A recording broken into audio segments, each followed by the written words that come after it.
between them. Slack and work apps, the focus fragmenters.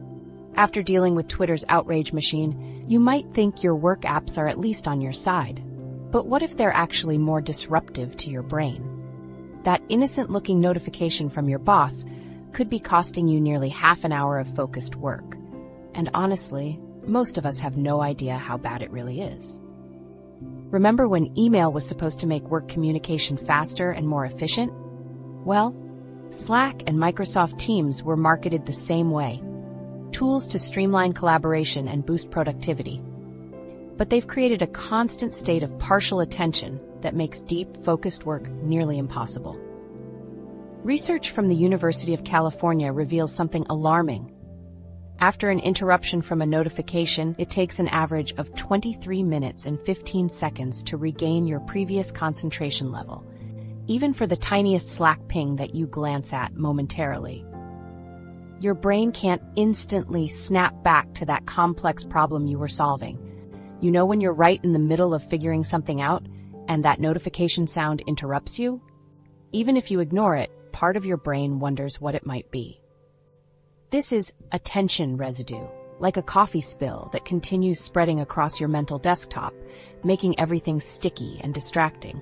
Your thoughts keep drifting back to that notification while you're trying to focus elsewhere. The math is concerning. The average office worker is interrupted every 11 minutes, yet needs 23 minutes to refocus. This means many of us operate at reduced mental capacity throughout the workday because our brains never get the chance to fully engage with complex problems. Those colored status indicators beside everyone's name function as digital leashes. A 2020 survey found 77% of workers feel pressure to respond immediately when someone is active online, even during important work.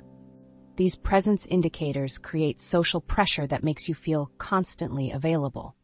Adam Alter, professor of marketing at NYU and author of Irresistible, explains that Slack creates a sense of FOMO to drive engagement. The unread message counts trigger the same anxiety as unanswered texts, making you feel compelled to clear them. Consider how much time you spend managing notifications versus doing actual work. Workers check communication tools approximately every 6 minutes, about 80 checks during an 8-hour workday. Each check includes not just the viewing time, but the recovery time your brain needs afterward. These apps have erased the boundary between work and personal time. A 2021 survey found 68% of remote workers regularly check work messages outside normal hours, with 45% checking immediately upon waking. Work apps combine variable reward mechanisms like social media with professional obligation. When you ignore Twitter, nothing happens. When you ignore your boss's Slack message, your career might suffer, creating a perfect storm of addiction design with real consequences. Here's how you reclaim your focus. First, eliminate all non-critical notifications. Studies show that checking messages at scheduled times, 3 times daily, reduces stress by 34% without affecting response quality. Second, use Do Not Disturb mode strategically. Block out 2 to 3 hours daily as notification-free zones. Harvard Business School research found workers who implemented focused work periods completed 52% more of their priorities compared to those who remained constantly available. Third, manage Slack deliberately. Mute channels unrelated to your core responsibilities and customize your sidebar to show only important conversations. One company reduced visible channels by 60%, decreasing daily Slack time by 27% for their employees.